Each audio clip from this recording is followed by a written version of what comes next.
अस्सलाम वालेकुम।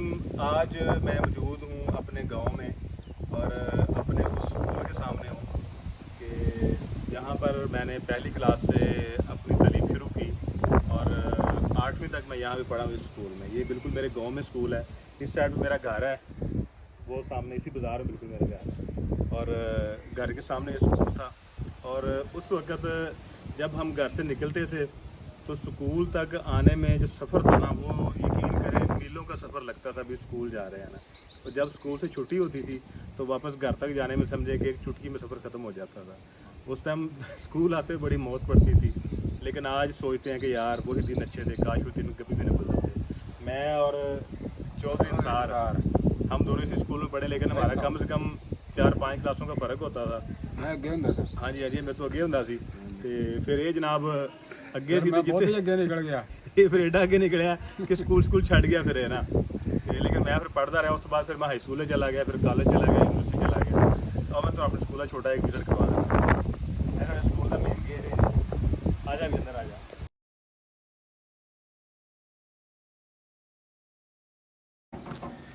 ये हमारे स्कूल का प्ले ग्राउंड है जहाँ पे हम खेलते रहे हैं। और स्कूल छोड़ने के बाद भी यहाँ पे शाम के टाइम गेम होती थी। स्कूल में जितने भी हम लोग दोस्त होते थे, गांव के लड़के होते थे, सारे यहाँ पे क्रिकेट खेलते थे। अभी यहाँ पे क्रिकेट का पिच वगैरह मौजूद है यहाँ पे। और वहाँ पे बाग होता था, लेकिन बाग तो अब उजड़ गया। बाकी आए मैं आपको स्कूल की बिल्डिंग का विजिट करवाता हूँ, जो किसी दौरान बड़ी रंग बिरंगी होती थी आज। हाँ जी, ये हमारे स्कूल की बिल्डिंग है जी। ये कौमी तिरंगा लिखा हुआ है। जब हम पढ़ते थे तब भी ऐसे लिखा होता था, लेकिन बाद में पेंट हो गया कई दफ़ा। और यहाँ पे हमारे स्कूल की असम्बली हुआ करती थी। यहाँ पर हम लोग खड़े होकर लब पे आती है दुआ बन के तमन्ना मेरी पढ़ा करते थे।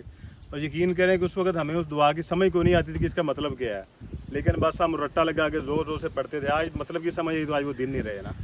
आज मैं आपको आगे क्लासरूम के विजिट करवाता हूँ। ये जो हमारी छोटी क्लासें होती थी, ये उनके लिए क्लासरूम थे। और हाँ जी, कच्ची का कमरा, पक्की का कमरा। वैसे ज़्यादा असी बाहर ही बਹਿੰਦੇ ਸੀ ग्राउंड ਦੇ ਵਿੱਚ ਹੀ, गर्मी ਦੇ ਵਿੱਚ ਥੱਲੇ ਦਰਖਤਾਂ ਥੱਲੇ ਤੇ ਸਰਦੀ ਦੇ ਵਿੱਚ ਬੈਂਚ ਵਗੈਰਾ ਬਾਹਰ ਕੱਢ ਕੇ ਬੈਠਦੇ ਸੀ। ਉਸ ਤੋਂ ਇਲਾਵਾ ਇਹ ਪਲਾਟ ਸੀ ਸਾਡੇ, ਤੇ ਯਕੀਨ ਕਰੋ ਕਿ ਐਡੇ ਹਰੇ ਭਰੇ ਸੀ ਕਿ ਸਾਡੇ ਨਾ ਸਕੂਲ ਨੂੰ ਲੋਕ ਦੇਖਣ ਵਾਸਤੇ ਆਉਂਦੇ ਹੁੰਦੇ ਸੀ ਦੂਰ ਦੂਰ ਦੇ ਪਿੰਡਾਂ ਦੇ ਵਿੱਚੋਂ ਨਾ। ਕੋਈ ਵੀ ਐਸਾ ਕਿਸਮ ਦਾ ਫੁੱਲ ਨਹੀਂ ਸੀ ਪਾਕਿਸਤਾਨ ਜਿਹੜੇ ਮੌਜੂਦ ਹੈ ਨਸਲਾਂ, ਜਿਹੜਾ ਸਾਡੇ ਸਕੂਲ ਦੇ ਵਿੱਚ ਨਹੀਂ ਸੀ ਹੈ। लेकिन उस तो बाद ऐसा स्कूल उजड़िया कुछ हुकूमत की बेहिस्सी नाल, कुछ साड़ी आवाम की बेहिस्सी नाल कि इत्थे बिल्कुल भी ग्रीनरी या सब्ज़ा खत्म हो गया, फुल्लां दा नामो निशान ही नहीं रह गया ना। ते सेंटर दे विच स्टेज सी जिथे साडे उस्तादे मोहतरम बैठते सी सारे, ते हुंदी सी इन्नी तादाद सी कि साडे स्कूल दे विच ना दूर दूर दे पिंडां तों बच्चे पढ़न वास्ते आंदे हुंदे सी। ते हुण साडे जेहड़े अपने पिंड दे बच्चे ने ओही अलहमदुलिल्लाह दूर दूर दे पिंडां 'च पढ़न वास्ते जांदे ने। बस ये हुण फर्क पै गया ना। ये मैं समझांगा कि साडे अदारियां दी एक बेहिस्सी है, जिहदी वजह तो साडे स्कूल जिहड़ा ना बर्बाद हो गए ने। उस तो इलावा साडे सिस्टम ने प्राइवेट स्कूलों को बहुत ज़्यादा अबलाइज किया है कि प्राइवेट स्कूलों सहूलतां ज़्यादा देतियां ने। प्राइवेट स्कूल का लाइसेंस लेना बहुत ही सौखा काम है। कोई भी बंदा 4 पैसे दे के लाइसेंस हासिल कर लेंदा। कभी साडे महकमा तलीम ने शायद देखना गवारा भी नहीं किया कि क्या स्कूल दे कोल रिक्वायरमेंट के मुताबिक बिल्डिंग मौजूद है नहीं मौजूद, और कोल उस हिसाब के टीचर्स मौजूद ने या नहीं मौजूद, वह सिस्टम वह सारा प्रोसैस है तलीम वाला या नहीं है। छोटे छोटे बिल्डिंगों के छोटे छोटे जगह पर स्कूल लोग बना के बैठे प्राइवेट से लाखां रुपए कमा रहे हैं ना। तो वह नुकसान ये है कि एडे साडे शानदार जो स्कूल से वो उजड़ गए हैं। यकीन करो कि इस स्कूल के विचों पढ़ के तलीम हासिल करके जाने वाले बच्चे अज उन्होंने बहुत सारे लोग बड़िया बड़िया अच्छी पोस्टां से मौजूद हैं अलहमदुलिल्लाह, पाकिस्तान की खिदमत करते पे हैं। लेकिन स्कूल पलट के कभी किसी बंदे दोबारा पूछा भी नहीं है ना। स्कूल की बिल्डिंग उही है जो अज तो कोई 15-20 साल 30 साल पहले सी। ਉਹਦੇ ਵਿੱਚ कमी हुई है ਜਿਹੜੀ स्कूल की कोई ਇੱਟ ਡਿੱਗ ਪਈ दोबारा लग नहीं सकी ना। लेकिन वो बच्चे अगों परवान चढ़ गए ने, अपनी नस्लों को अगों पालते पे ने लोग। तो सब तो ज़्यादा जिहड़ा ਇਹਦੇ ਵਿੱਚ कसूर है महकमा तलीम का कि जिन्हें सरकारी स्कूलों तो हथ चुक लिया ताकि स्कूल इन्हां दा म्यार गिर जाए, स्कूल बर्बाद हो जान उजड़ जान, तो वह फ़ायदा डेफिनेटली प्राइवेट स्कूलों को होएगा। जिहदी वजह तो यकीन करो मैं तुहानूं हकीकत दसना पिया वां कि कई किलोमीटर दूर तो उस दौर के बच्चे पैदल चल के या साइकिलों पर आते सी इन्हां स्कूलों साडे स्कूल दे विच। एडा अच्छा इत्थे तलीम का म्यार सी इत्थे।